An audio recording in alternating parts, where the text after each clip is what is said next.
오늘 말씀 제목, 그 소원 내가 이루어 줄게.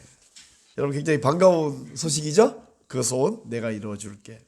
여러분 한 주간 잘 평안하게 지내셨어요? 예, 다들 한 주간 열심히 살고 왔는데 한 명 한 명 살아왔던 이야기를 들어보면 참 여러 가지 상황이 복잡해요. 특별히 우리 송교경 집사님, 우리 안소희 집사님 병원에 입원시켜놓고 이렇게 혼자 예배드려 나오시는 건 얼마나 마음이 무겁고 복잡하시겠습니까? 우리가 세상에서 진짜 아무 걱정 없이 그냥 성실하게 살기만 하면 좋겠다. 그러면 얼마나 좋겠어요, 그죠? 사람들은 누구나 하고 싶은 거 마음껏 하면서 살고 싶어요. 먹고 싶은 거 언제나 마음껏 먹을 수 있으면 좋겠고, 가고 싶은 곳에 언제든지 자유롭게 갈 수 있으면 좋겠고, 하고 싶은 말 속 시원히 좀 했으면 좋겠고, 특별히 사고 싶은 거 좀 주저주저 하지 않고 마음대로 좀 살 수 있으면 참 좋겠어요. 근데 이렇게 말해놓고 참 곰곰이 생각해 보면 이 세상에서 먹고 싶은 건 마음대로 먹고, 가고 싶은 건 마음대로 가고, 하고 싶은 말 마음대로 하고, 특별히 사고 싶은 건 마음대로 사는 사람이 몇 명쯤 있을까요? 우리나라 5천만 인구 중에 몇 명쯤 있을까요? 또 한 가지는 그렇게 할 수 있는 그 사람에게 물어보면 그 사람은 나는 정말 인생이 고민이었고 늘 즐겁고 늘 행복합니다. 그렇게 말할까요? 모르는 소리 좀 하지 말라고. 내가 이렇게 재벌이고 돈도 있는 것 같지만 내 맘대로 하는 게 하나도 없다. 그러지 않을까요? 여러분, 사람의 마음속에는 여러 가지 소원이 있어요. 근데 사실 아무도 자기 소원을 다 만족시키지를 못하죠. 누구나 하고 싶은 말 다 못하고, 먹고 싶은 거 다 못 먹고, 사고 싶은 거 다 사는 것 같지만 다 못 사고, 특별히 가고 싶은데 못 가고 살고 있어요. 근데 참 다행스러운 게 뭐냐면 사람이 자기 마음대로 할 수 있는 거, 그게 우리 행복의 비결은 아니라고 하는 사실입니다. 그러면 인생이 진정 만족하고 행복하고 늘 노래 부르며 살 수 있는 비결은 무엇일까요? 오늘 시편 81편을 보고 있는데 여기서 여러 가지로 소원이 많은 인생이 만족하고 행복할 수 있는 비결을 이 시편 81편에서 알려주고 있습니다. 다시 말하면 이 시편 81편은 한마디로 요약하면요, 그 소원 내가 이루어줄게. 그래서 오늘 이 말씀을 설교 제목으로 삼았습니다. 자, 그러면 그 소원 내가 이루어줄게, 행복한 인생의 비결, 그게 무엇인지 알기 위해서 시편 81편을 한번 들여다 보십시다. 우선 이 시의 제목을 좀 보실래요? 아사모이 시, 인도자를 따라 깃딧에 맞춘 노래, 이렇게 되어 있거든요. 자, 깃딧에 맞춘 노래 무슨 말이냐? 좀 어려워요. 깃딧 이런 말 무슨 말인지를 좀 알기 어렵잖아요. 깃딧, 이것은요 뜻이 뭐냐면 포도를 수확해갖고 막 밟아 읊게요. 그러면 이게 흘러내려가 가지고 이제 큰 통에다가 다 받치거든요. 바로 포도를 밟아서 즙을 짜는 그 틀, 그게 깃딧이에요. 그러면 이 노래는 두 가지 가능성이 있습니다. 첫째, 포도를 수확해 놓고 막 즙을 짜기 위해서 밟으면서 즐겁게 부르는 노래, 그렇게 풍으로 부르는 노래의 가능성이 하나이고, 또 하나는 이게 포도주 틀 모양을 닮은 타악기, 이 가드 지방에서부터 유래한 타악기 모양인데, 이 타악기에 맞춰서 막 이렇게 신나게 즐겁게 흥을 돋구면서 부르라, 그런 의미로 이해할 수 있어요. 둘 중에 어느 쪽으로 이해하든지 간에 이 시편 81편은 매우 흥겨운 노래다 하는 사실을 알 수 있습니다. 예를 들면 우리가 부르는 시심을 하나, 예를 들면 이런 분위기죠. 기뻐하며 왕께 노래 부르리, 소리 높여 할렐루야 부르리, 이렇게 신나게 아주 박수치면서 이렇게 부르는 이런 분위기입니다. 그래서 이 시는요, 우선 1절을 보면 이렇게 말합니다. 자, 같이 한번 읽어볼게요. 시작. 우리의 능력이 되시는 하나님을 향하여 기쁘게 노래하며 야곱의 하나님을 향하여 즐거이 소리할지어다. 이게 처음부터 기쁘게 노래하고 즐거이 소리를 질러라 이렇게 시작을 해요. 그리고 2절 3절 가면 악기들이 등장합니다. 여기 보면 소고치며 또 수금과 비파와 그리고 3절 보면 나팔을 불면서 노래할지어다. 그 시대에 동원할 수 있는 악기들을 다 언급하고 있습니다. 우선 타악기, 현악기, 관악기 다 동원해서 그렇게 노래를 부르라. 그렇게 2절 3절 이야기하고 있죠. 그렇게 즐겁게 노래하는 그날은 언제냐 했더니 4절 보니까 3절 보니까 초하루 그리고 보름 그리고 각종 절기 명절이라고 해요. 초하루는 매월 첫째 날인데 그날은 하나님께 특별히 예배를 드리고 기뻐하는 날입니다.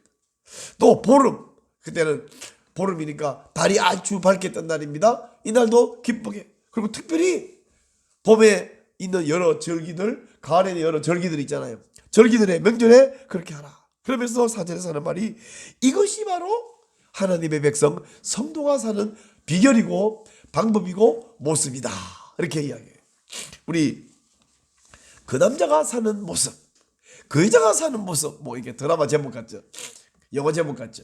여기서 성도가 사는 모습 바로 이것이다. 성도의 사는 모습은 신나게 즐겁게 소리하며 노래하며 그리고 온 악기를 동원해서 명절 절기 초하루 보름 때 이렇게 즐겁게 노래 부르는 이것이 성도의 모습이다. 그렇게 말하고 있어요. 그래 놓고 이제 그러면 뭐가 좋다고 우리가 신나게 노래 부른단 말입니까? 5절부터는 그렇게 기쁘고 그렇게 즐겁게 노래하면서 우리나라 표현을 보면 풍악을 울리면서 할 수 있는 비결을 3단계로 설명을 해주고 있습니다. 자, 여러분이 오늘 10편 80편에서 이 3단계를 잘 배워서 세상이 팍팍하지만 이 세상에 살면서 기쁘고 즐거운 마음으로 하나님을 섬길 수 있게 되시기를 축원합니다. 자, 첫 번째 단계는 뭐냐면 자 따라 하실래요? 하나님의 구원을 감사하라. 시작. 하나님의 구원을 감사하라. 여기 5절 보니까 이렇게 말해서요. 옛날에 애굽에서 알지 못하던 말을 들었다. 이런 말을 하고 있어요. 이 알지 못하던 말을 들었다는 말은 자기들과 언어가 다른 애굽 사람 밑에 학대받았던 것을 이야기하고 있습니다. 근데 6절을 보니까 하나님이 나타나셔서 그들의 짐을 벗겨주셨어요. 모세를 통해서 10가지 재앙으로 바로를 심판하고 그들을 건져서 홍해를 건너게 하고 특별히 광야는 뭐가 있어요? 아무것도 없다 그랬죠. 아무것도 없는 광야에서 40년이나 그들은 먹고 살고 생활했습니다. 바로 이것을 기억하는 것이 하나님의 구원을 감사하는 것이 바로 사람이 기쁘고 즐겁게 사는 첫 번째 비결이다 하는 거예요. 여러분, 사람은 왜 불행한지 아세요? 가진 게 없어서 불행하다. 일이 안 풀려서 불행하다. 몸이 아파서 불행하다. 다 맞는 말인데 사실은 사람이 불행한 이유는요. 자기가 이미 가지고 누리고 있는 것을 감사 못하고 못 가진 거 없는 거에 대해서 불평을 하기 때문에 불행해요. 사실 제가 좀 생각을 해봤어요. 내가 어릴 때 초가집에 살았거든요. 호롱불 켜고 살았어요. 근데 지금 어때요? 아파트에 살고 있잖아요. 이게 얼마나 큰 변화입니까? 저는 5살 때 6살 때부터 낯 들고 토끼불 펴러 다녔어요. 10살 때는 소를 몰고 다니면서 학교 갔다 오면 가방도 아니지 책보따리는 던져놓고 소 몰고 나가서 저녁 해질 때까지 소 풀 뜯기고 그러고 다녔어요. 근데 지금은요. 얼마나 좋은 상황을 살고 있습니까? 시골의 마을에 버스가 하루에 한 바퀴 안 왔어요. 근데 지금은 제가 자가용 몰고 운전하면서 다닙니다. 와, 얼마나 좋습니까? 시골 마을에 300가구가 있는데 딱 전화는 한 집밖에 없었어요. 너무너무 급할 때 그 집 전화 걸면 그 집에 전화 받는 그 사람이 저 100m, 200m, 300m 떨어진 집을 보고 영자야, 철수야, 전화 받아라. 그러면 예, 알았어요. 그러고 막 뛰어서 전화 받고. 근데 지금은 손에 우리 애도 어른도 노인도 스마트폰 다 갖고 다녀요. 얼마나 우리가 지금 가지고 누린 것이 많은지 모릅니다. 제 전용 컴퓨터가 노트북 한 대, 데스크탑 한 대, 제 혼자 쓸 수 있는 컴퓨터가 2대나 있어요. 하나님이 저에게 세상에서 제일 좋은 아내를 주시고 이렇게 착하고 성실한 아들도 셋이나 주었어. 이런 걸 생각하면 넌 너무 많이 가지고 내가 어릴 때 1960년 70년 와 얼마나 가난하고 힘들었고 1970년대 어느 날 제가 고등학교 다닐 때 TV 뉴스에 박정희 대통령 시절에 드디어 쌀 막걸리 만들어 먹어도 된다 이런 발표를 한 적이 있어요. 그 무슨 말이냐면 그전에는 아까운 쌀 귀한 쌀로 막걸리를 만들어 먹으면 잡혀갔어요. 근데 오늘부터 쌀 막걸리로 만들어 먹어도 된다고 나라에서 발표를 할 지경으로 우리나라가 가난했습니다. 자 여러분 이렇게 좋은 세상에 살고 있는데 이 모든 것보다 더 감사한 건 뭐냐면 하나님이 저에게 예수님을 믿을 수 있는 은혜를 주신 거예요. 아멘. 우리나라에 5천만 명이 있는데 전 세계에는 90억 인구가 있는데 근데 80억이에요 90억이에요 지금 하여튼 뭐 80억인가? 이 많은 인구 중에 예수님 믿는 사람은 그 중에 10% 20%밖에 우리나라도 한 뭐 최대로 치가지고 뻥튀기라면 20%인데 진짜 예수님을 제대로 믿는 사람은 20% 안 되잖아요. 10% 15% 모르겠어요. 자 그거 가운데 나를 예수님 믿게 하시고 근데 내가 만약에 목사가 안 됐으면 주일날 교회 쓱 가가지고 이렇게 뒤에 앉아있다가 슬그머니 집에 왔을지 예수를 잘 믿었을지 내가 잘 모르겠는데 절대로 그렇게 못하도록 목사를 만들어갖고 우리 하나님이 코로나가 창궐해도 한 번도 예배 빼먹을 수 없도록 목사를 만들어 주셨습니다.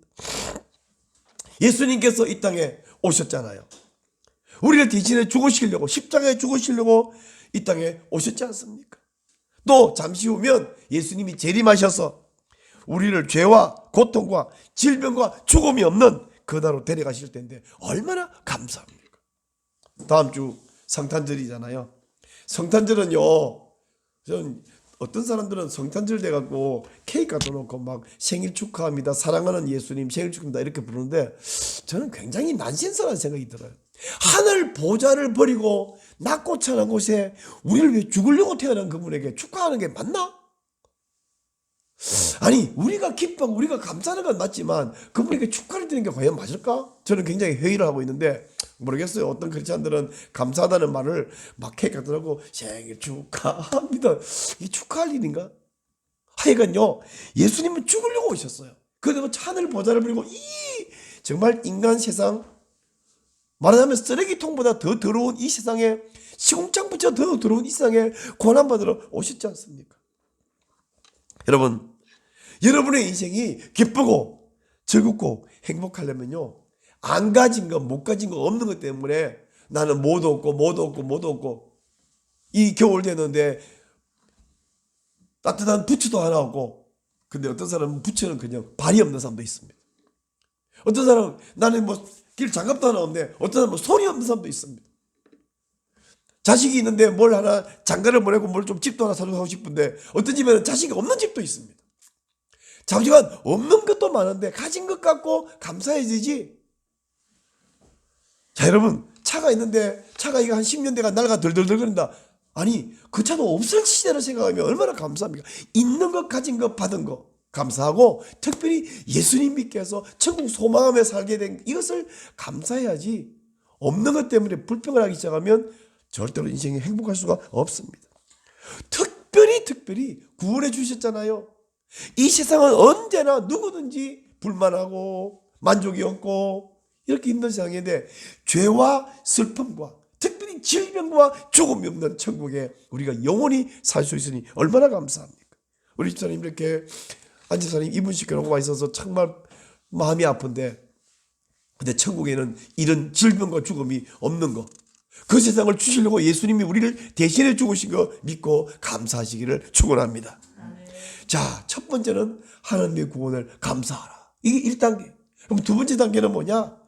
하나님의 시험을 통과하라. 시작. 하나님의 시험을 통과하라.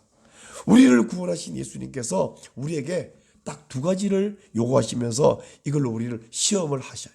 첫 번째는 뭐냐면 하나님의 은혜를 잊지 않는 것이고요. 둘째는 하나님께 순종하는 겁니다. 자, 첫째는 뭐라고요? 하나님의 은혜를 잊지 않는 것. 둘째는 하나님께 순종하는 것. 근데 이 두 가지는 연결되어 있어요. 하나님의 은혜를 잊지 않으면 순종하게 되어 있습니다. 여러분 우리가 사람도요 나한테 뜻밖에도 너무 많은 도움을 베풀고 친절하게 대해주고 돈도 많이 나한테 도와주고 이런 사람이 나한테 뭘 좀 요구를 하면 그렇게 나한테 도움을 많이 준 사람이 요구하면 우리 들어줘요, 안 들어줘요? 들어주죠? 내가 어려울 때마다 몇백만 원씩 쑥쑥 내주신 분이 나한테 뭘 좀 해라 이러면 하기 싫어도 해요, 그죠?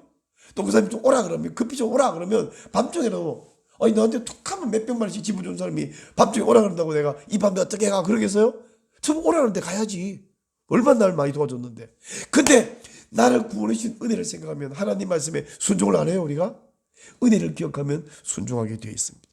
또 한 가지 하나님께 순종하려면 뭐냐면 하나님의 완전하심과 하나님의 선하심을 신뢰하면 순종할 수 있습니다. 하나님이 나한테 요구하는 것은 다 잘 되는 소리야. 이걸 믿으면 순종해요. 우리가 엄마가 말하면 아이들이 다 듣죠. 혹시 듣기 싫어도 안 들어도 이러면 안 된다. 왜? 엄마는 한 번도 자식에게 잘못된 걸 가르친 적이 없거든. 일어나라 그러면 이게 일어나는 건 다 나를 위해서 일어나는 것이고, 씻으라 그러는 것도 마찬가지고, 하나님이 우리에게 요구하는 것은 다 완전하시고 다 선하심을 믿으면 딴 길로 가겠습니까? 오직 하나님 우리에게 최선을 주시고 가장 좋은 것을 주신다. 이걸 믿으시기 바랍니다. 여러분, 로마서 8장 32절 혹시 외우시나요? 제가 한번 읽어볼게요. 외우신지 한번 생각해 보세요. 자기 아들을 아끼지 아니하시고 우리 모든 사람을 위하여 내주시니가 어찌 그 아들과 함께 모든 것을 우리에게 주시지 아니하겠느냐, 이 말씀이에요. 자기 아들 예수님을 아끼지 않고 내주신 그분이 나머지 뭐가 아깝다고 안 주시겠느냐, 이 말씀이에요. 다 주시는 하나님이십니다. 그런데 이스라엘 백성들은 이런 하나님의 시험을 통과했을까요? 못했을까요? 통과하지 못했어요. 이스라엘 백성들은 낙제 점수를 받았어요. 이들은 하나님께 순종하지 않았습니다. 하나님을 신뢰하지 않는 극단적 표현은 뭐냐면 다른 신을 섬기는 거예요. 우상을 섬기는 거예요. 자, 여러분 9절 말씀 한번 보실래요? 9절 말씀. 자, 같이 시작. 너희 중에 다른 신을 두지 말며 이방 신에게 절하지 말지어다. 다른 신. 이게요, 사람으로 비교하자면 이런 거예요. 어떤 부인이 남편이 부자예요, 성실해요, 착해요.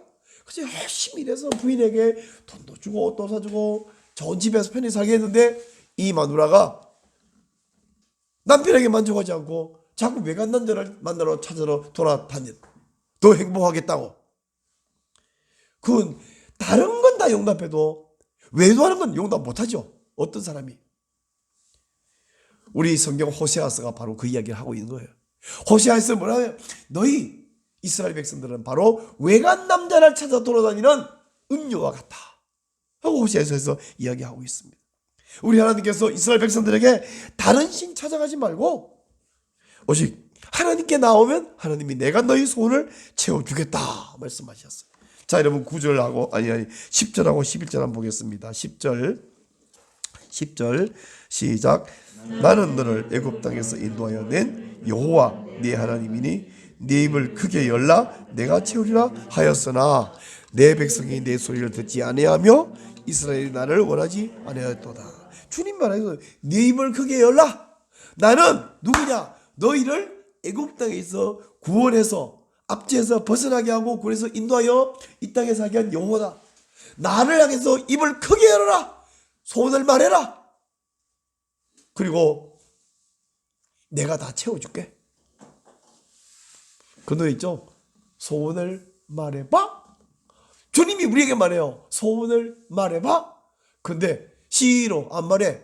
이게 무슨 장난입니까? 에? 하나님이 내 입을 크게 열라. 근데 싫어요. 바로 11절 그 말. 내 백성이 내 소리를 듣지 아니하고 이스라엘 나를 원하지 아니하였도다. 소원을 말하지 않는 것입니다. 우리 여호와께서 주시는 그 복, 나 그걸로는 만족 못하겠어요. 그러면서 다른 신을 찾아갑니다. 우상을 찾아가는 거예요. 그런 사람들에게 하나님이 내리신 벌이 뭔지 아십니까? 절대로 못 가게 다리 몽둥이를 부러뜨렸어요? 아니에요. 하나님은 다리 몽둥이 부러뜨리는 대신에 이랬습니다. 자, 12절 다 같이 시작. 그러므로 내가 그의 마음을 완악한 대로 버려두어 그의 믿음을 나게 하였도다. 여러분, 엊그저께 채널 A에서 그 수영 선수 박태환이 자기 그 매형하고 같이 비행기를 이제 경비행기를 옆에 자기 매형 안고 자기 안고 이렇게 해서 쫙 출발해서 저 서해안 상공을 한 바퀴를 쫙 돌고 내려오는 걸 보여줬거든요. 근데 박태환이 이제 그 공중에 올라가니까 비행기가 제일 어려운 것은 착륙이고 두 번째 어려운 건 이륙이고 비행하는 건 쉬워요, 그죠? 근데 이제 공중에 떠 있을 때 자 이제 조종관을 네가 처남이 잡고 한번 해봐라. 그러니까 이게 비행기가 확 끄면 안 된다 그러더라고요. 5도 이내만 조심히 끄어야 된다네. 비행기가 확 끄면 안 되겠죠. 자동차도 확 끄면 안 되잖아요. 그래서 나는 비행기는 공중에서 자유롭게 마음대로 돌아다닌다 그랬더니 그게 아니라 아주 조심히 끄어야 돼. 자 하니까 옆에서 잘했다고 칭찬해 주더라고요. 자, 비행기 조종할 자격증도 없고 조종할 방법을 모르는 이 태환이가 처음으로 비행기 이륙과 착륙은 안 하고 공중에 비행할 때만 잠깐 해봤잖아요. 태환이가 이거 재미있고 좋네. 그리고 자기가 이제 뭐 태환이 돈 많을 거 아니에요. 수영 금메달리스트가 자기도 비행기 한 대 사가지고 조종할 줄도 모르면서 자기가 혼자서 막 타고 이제 막 공중에 올라갔다. 그러면 그 매형이 뭐라 그러겠어요? 야, 너 미쳤냐? 죽으려 그러느냐? 안 된다고 말릴 거 아니에요. 그럴 때에 계속 비행기도 지 맘대로 사고 고집을 부리고 지 혼자 몰고 올라가면 말려도 안 되면 어떡해요? 한 가지 방법이 없어. 네 맘대로 해라. 그건 뭐예요? 네 맘대로 하는 말은 자유를 주는 게 아닙니다. 죽어라. 네 죽든 말든 관여하지 않겠다. 그 얘기 아니에요. 그죠? 비행기 운전할 줄 모르는 파이럿 자격증 없는 사람이 몰고 올라가면 죽는 거지 그거. 특별히 어디서 죽어. 착륙이 어려워요. 큰일 나요. 제가 이 이야기를 왜 하냐면 사람의 가장 무서운 벌은 마음대로 하도록 내두는 것입니다. 내두는 거예요. 우리 하나님이 지 마음대로 하는 이스라엘 백성들을 어떻게 했냐? 그래 내두버렸다는 거예요. 내두버리면 망하는 것이죠. 여러분 우리 성도가 진정 행복한 인생이 되기 위해서는 하나님 법도 상관없이 내 마음대로 하겠다. 내 마음대로 하겠다. 하나님이 처음에는 그러면 안 된다고 말합니다. 목사를 시켜서 설교 시간에 그러면 안 된다고 말합니다. 성경을 통해서 말하는데 성경 안 읽죠. 목사가 설교하는데 설교 거의 안 와버려. 안 와버리면 이제 설교 못 듣는 거죠. 자기 마음대로 해. 그러면 어떻게 됩니까? 망하는 것입니다. 멸망하는 것입니다. 그러므로 진정 우리 인생이 즐겁고 기쁘고 행복하게 살기 위해서는 내 마음대로 하겠다 하지 말고 하나님 법도대로 순종하겠습니다. 따라해보세요. 하나님 법도대로 순종하겠습니다. 그러기 위해서는 두 가지가 필요해요. 첫째, 말씀을 잘 배워야 되죠. 하나님의 말씀 성경을 잘 배워야 되죠. 설교를 통해서 배우고 성경 공부 시간을 통해서 배우고 잘 배워야 됩니다. 둘째, 성령님께 민감해야 됩니다. 성령님께 민감하게 반응하자. 여러분 우리 2023년 우리 교회 표어를 정했어요. 성령님께 민감하게 반응하자. 시작. 성령님께 민감하게 반응하자. 우리가 말씀을 배우기는 본질을 잘 배웠어. 근데 순간순간이 중요하거든요. 그래서 성령님께 민감하게 반응하기 위해서는 우리가 늘 기도할 뿐 아니라 기도를 24시간 할 수는 없으니까 늘 순간순간 주님을 기억하면서 민감하게 주님이 이 순간 성령님 나한테 지시하고 가르치고 지도하는 것이 무엇인가를 민감하게 반응해야지 무던하면 안 되잖아요. 우리 성령님께 순종함으로 복된 신앙생활 되시기를 축원합니다. 자, 이렇게 해서 두 번째 단계는 하나님의 시험을 통과해야 됩니다. 마지막 세 번째 단계는 뭐냐?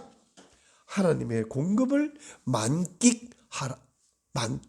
자, 따라해보세요. 하나님의 공급을 만끽하라. 하나님 우리에게 모든 걸 채우시고 공급하십니다. 그걸 우리가 감사하고 즐기고 누리고 그걸 하나님께 다시 영광을 돌리는 거예요. 이 10편 80편 세 번째 단계 마지막 부분에서는 하나님의 보호하심과 공급하심의 약속을 고백을 하고 있습니다. 자, 14절 보니까 그리하면 내가 속히 그들의 원수를 누르고 내 손을 돌려 그들의 대적들을 치리니. 대적과 원수를 물리쳐 주겠다고 약속합니다. 특별히 마지막 16절에서는 뭐라 하냐면 만족한 양식을 주겠다는 거예요. 자, 16절 한 번 더 시작. 또 내가 반석에서 나오는 꿀로 너를 만족하게 하리라 하셨도다. 여러분 하나님의 약속 지금 여기서 말씀은 이 약속이 문자 그대로 이루어진 것은 가나안 땅이거든요. 적과 꿀이 흐르는 땅 가나안 땅에서 이루어졌어요.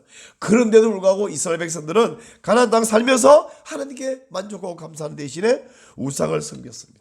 그걸 보면 진짜 인간은 어리석고 인간의 욕심은 끝이 없고 아무리 가져도 만족 못하는 것이 인간이구나 하는 것을 알 수 있어요. 근데요, 우상을 섬기고 다른 신이 있지도 않는데 다른 신을 찾아가고 그랬던 결과가 뭐냐면 농사는 망해버리고요. 왜 망했냐면 비가 안 오니까. 또 왜 망했냐면 깐부기가 나고. 깐부기 아시죠? 보리 미리 심어놓으면 그 보리 알갱이가 곰팡이가 균이 들어가서 새까맣게 깐부기가 생겨버려요. 그런가 하면 메뚜기 와서 다 갉아먹어버려요. 또 한 가지는 메뚜기보다 무서운 놈이에요. 외국에 적이 쳐들어와서 농사 지어놓으면 다 뺏어가고 사람은 죽이고 전쟁에 지고 이렇게 패하십니다. 오늘날로 말하면 경제, 외교, 국방이 다 무너져 버린 거예요. 경제, 외교, 국방 무너지면 뭐가 남습니까? 아무것도 안 남죠. 지금 우리도 마찬가지예요. 여러분, 우리가 70년 전에 전쟁을 경험했어요. 근데 70년의 전쟁 이후에는 막 전 세계로부터 구호물자가 마구 와서 그걸로 우리가 겨우 살았는데, 야, 지금은 우리나라가 세계 10위 강대국이 됐어요. 전 세계 205개 나라 가운데 10등. 어쩌다가 이런 좋은 나라에 사게 됐는지. 우리 중국, 일본을 깔보는 희한한 나라잖아요, 대한민국이. 저 15개 어마어마한 중국도 깔보고, 저 일본, 사실 경제가 엄청나거든요. 근데 우리 깔봐요, 우리는. 그걸 우리보다 경제가 앞서든 말든 깔보는 거예요. 그러고 사는 집도 얼마나 좋은 집인지 여러분, 옛날에 홍정일 목사님이 북한에 다니면서 이 집을 조르식 펜을 집을 지어주는 일을 계속 했대요. 근데 어느 날 그들의 그 선생님들이 지어준 집은 그 참 희한합니다. 뭐가 희한하냐고 했더니 그 선생님들이 지어준 집은 물이 안 셉니다. 우리 초가집 다 물 새잖아요, 그죠? 그리고 막 그 밥그릇 받쳐놓고 다라이 받쳐놓고 우리 그렇게 살았잖아요. 근데 우리가 지어준 집은 펜으로 지어야지 물이 안 새지. 우리 아파트 물이 새기는 그냥 바람도 안 새요. 태풍 불어도 집안에 바람이 안 들어와. 셔시가 얼마나 좋은지. 이야, 진짜 우리는 좋은 집에 살고 있습니다. 승용차 자가용이 있고 스마트폰이 있고 먹는 음식은 어떻습니까? 가난해가지고 못 먹어가지고 그런 사람 없어요. 제가 이렇게 당뇨약을 먹고 나서 살이 조금 빠졌거든요. 가끔 만나는 사람이 이거 살이 이렇게 빠졌냐 그러면 제가 먹을 게 없어 빠졌어. 그러면 단 한 명도 아이고 그렇게 요즘 가난하냐 그게 아니라 막 웃어. 살 빼는 데는 돈이 들어요 요즘은. 그죠? 살 빼려면 돈이 들어요. 근데 저는 당뇨약 먹어가지고 살이 좀 빠졌는데 요즘 살 빠졌네요. 그래서 먹을 게 없어가 빠져서 그러면 아무도 단 한 명도 진짜인 줄 믿는 사람 없어요. 막 웃어. 그 정도로 우리는 살찔까봐 걱정할 정도로 풍족하게 먹고 있습니다. 건강도 좋아지고 수명도 길어지고 80 넘게 살아 우린. 제가 2년 전에 총장님이 이제 모친상을 당해가지고 문상을 갔더니 그 총장님 말이 좀 걸작이야. 옛날 같으면 병풍 뒤에 누워 있어야 될 나이에 상주가 돼가 이게 뭐 하는 짓이야. 지금 막 옛날 같으면 이 나이에 상주가 아니라 내가 죽어갖고 저 병풍 뒤에 누워 있을 건데 이 나이에 상주가 됐다는 거야. 그러니까 그 정도로 한 세대만큼 더 수명이 길어졌다는 이야기잖아요, 그분이. 그만큼 지금 수명이 길어졌다는 이야기를 그렇게 농담처럼 하시는 것을 기억하고 있습니다. 자, 여러분, 우리 그만큼 수명이 길어서 80이 안 넘기면 이건 너무 젊어 죽은 거예요, 그죠? 70이 죽어도 야 아깝다, 벌써 죽었냐. 이스라엘 백성들이 하나님의 특별한 보호와 공급하심을 누리면서 우상숭배를 한 것은 인간의 욕심이 얼마나 끝이 없는가를 잘 보여준 증거입니다. 사람은 땅에서 만족이 없어요. 근데 감사한 것은 뭡니까? 천국에 가면 우리의 모든 소원이 다 채워져요. 만족해요. 하나님께서 바로 그런 천국을 예비하셨고 우리 예수님이 장차 다시 오셔서 우리를 그 천국으로 데려가겠다고 약속해 주셨으니까 얼마나 감사합니까? 자, 여러분, 오늘 시편 82편을 보는데 이 시는 세상에서 하나님 백성도 왜 고난을 당하나요? 라는 질문에 답을 주는 것이 오늘 이 시편 81편입니다. 사람이 고난 당하는 이유, 뭔지 아십니까? 내 마음대로 살려고 했기 때문에요. 사람들은요, 지가 지 마음대로 살려놓고 왜 나한테 고난을 줍니까? 그러면서 뭐래요? 과연 신이 있다면, 하나님이 있다면 왜 이 세상에 고난이 생기냐? 지가 지 마음대로 살려했기 때문에 고난이 생긴 거예요. 오늘 이 시편 81편은 왜 세상에 고난이 있습니까? 이 질문에 대한 답으로 주시는 말씀이에요. 사람은 하나님의 법도 안에 살 때 만족하고 행복할 수 있는 것을 믿으시기 바랍니다. 여러분이 진정한 행복을 원한다면 하나님을 믿어요. 신뢰해요. 순종해요. 우리 하나님은 거역하고 완고한 백성은 어떻게 한다고요? 내쫓버린다고. 파일럿 자격도 없으면서 비행기를 몰고 하늘로 올라가겠다고 말려도 내가 그냥 네 맘대로 해라. 그건 죽든지 말든지 신경 안 쓰겠다는 소리입니다. 완고한 백성은 하나님은 내버려 둡니다. 대신에 순종하고 신뢰하고 따르는 백성에게는 참 만족을 주신다. 이것이 오늘 말씀의 약속입니다. 하나님 안에서 하나님 복을 누리는 성도가 되어서 기쁘고 감사하며 즐겁게 하나님을 찬양하는 성도로 사시기를 축원합니다.